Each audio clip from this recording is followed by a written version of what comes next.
Stop wasting time on content creation. I know आपने भी ये बात एक पॉइंट पर जाकर जरूर सोची होगी, बिकॉज जहां यूट्यूब पर 80 to 90% लोग ऐसे हैं जो फेल हो रहे हैं, वहीं उससे 10 गुना ज्यादा लोग ऐसे हैं जो यूट्यूब पर वीडियोस बनाना तो चाहते हैं बट बना नहीं पा रहे। क्रिएटर्स के पॉइंट ऑफ व्यू से देखें तो इसे हम दो पार्ट्स में डिवाइड कर सकते हैं। पहला, जिनका चैनल ही नहीं है, वो अपना टाइम वेस्ट वहां करते हैं कि कौन सा चैनल बनाऊं, किस कैटेगरी में सबसे ज्यादा व्यूज हैं, किसका सीपीएम हाई है, कौन से चैनल को बनाने से मुझे जल्दी ग्रोथ मिलेगी, किस में पैसे ज्यादा मिलते हैं, और यही सब सोचने के चक्कर में वो दिन से रात तक इसी में लगे रहते हैं। और इसका कंक्लूजन क्या निकलता है कि अभी तो मैं आईपीएल देख लेता हूं और फिर कल सोचेंगे कि कौन सा चैनल बनाना है और किस पर वर्क करना है। और दूसरे वो क्रिएटर्स जिनका चैनल तो है ही, साथ में कुछ वीडियोस भी अपलोड है, बट उन्हें ग्रोथ नहीं मिली है, वो अपना टाइम दूसरे क्रिएटर्स की ग्रोथ को देखने में, उनके पैसों को देखने में, उनकी घर गाड़ी और इन्हीं चीजों में अपना टाइम वेस्ट कर दे। दोनों ही कैटेगरीज में एक सिमिलरिटी है, दैट इज कंफर्ट जोन। जहां वो लोग जिनका अभी तक चैनल ही क्रिएट नहीं हुआ, उनका सबसे बड़ा टास्क है चैनल को क्रिएट करना, और उससे भी बड़ा टास्क है अपने पहले वीडियो को शूट करके अपलोड करना, बिकॉज उसमें दो एफर्ट्स लगेंगे, लाइक बेड से उठो, अपने वीडियो को शूट करो, एडिट करो और फिर उसे यूट्यूब पर अपलोड करो। I know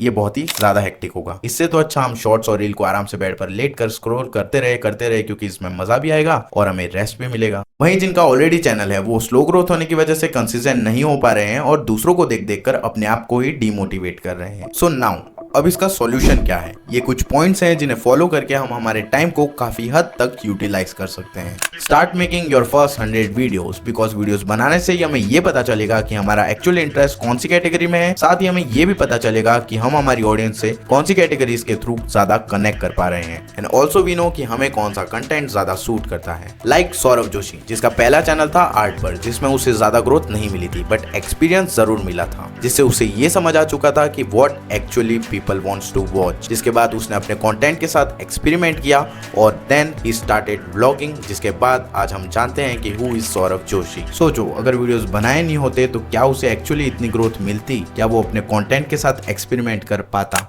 second point, do not be perfect.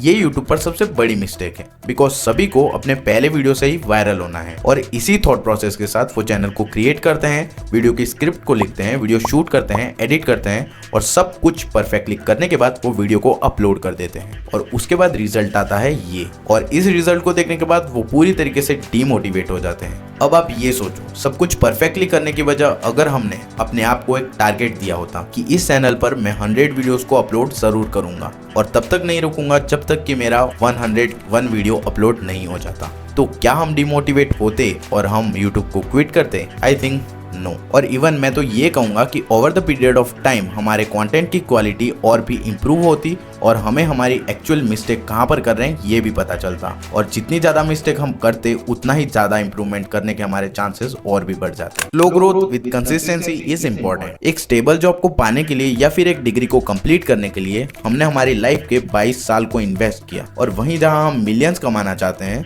हमें चाहिए इंस्टेंट ग्रोथ। क्या ये पॉसिबल है? I think no. और अगर आपको किसी एक वीडियो से इंस्टेंट ग्रोथ मिल भी जाती है, like this channel got millions of views, लेकिन सिर्फ एक वीडियो पर, और उसी के कंपेयर में इस चैनल को देखो जहां पर एवरेज व्यूज सिमिलर हैं, तो क्या लगता है कौन ज्यादा पैसे बना रहा होगा? Obviously the second one, because उसके एवरेज व्यूज सिमिलर हैं और कांस्टेंट हैं। तो आप ही सोच लो कि आपको कंसिस्टेंसी के साथ ग्रोथ चाहिए या फिर एक रैपिड ग्रोथ का झटका जिसके बाद वापस व्यूज डाउन हो। मैंने कहीं पर कुछ लाइंस पढ़ी थी, अगर आप प्राइस टैग को देखे बिना चीजों को खरीदना चाहते हो तो आपको मेहनत भी टाइम को देखे बिना ही करनी पड़ेगी।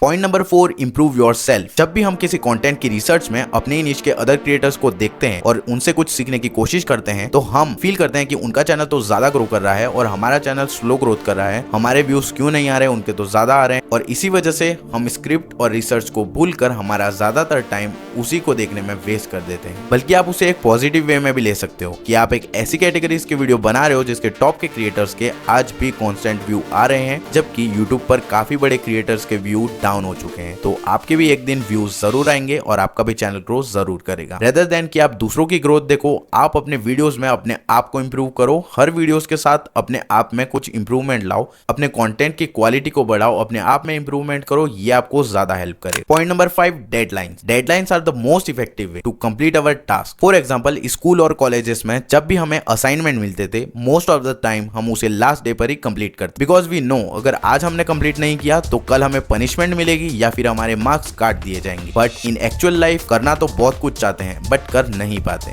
बिकॉज एक्चुअल लाइफ में डेडलाइंस नहीं होती हैं। तो इसका सॉल्यूशन है कि हम अपने आप को डेडलाइंस दें। लाइक काफी सारे यूट्यूब गुरु से आपने ये सुना होगा कि हर वीक में 1 या 2 पोस्ट यूट्यूब पर जरूर करो, बट यूट्यूब ने ऐसा कभी नहीं कहा कि यूट्यूब पर ग्रो करने के लिए हर वीक आपको 1 पोस्ट या फिर 1 वीडियो अपलोड करना होगा। लेकिन ऐसा करने से हमें सेल्फ इंप्रूवमेंट भी होगा और साथ ही कंसिस्टेंट रहने की हैबिट भी बन जाएगी। So I think you are ready to start your journey. But अगर आपको चैनल क्रिएट करने का सही तरीका नहीं पता है और कौन सी सेटिंग को ऑन करना जरूरी है ये नहीं पता है, तो ये आपके चैनल को फ्यूचर में प्रॉब्लम में डाल सकता है।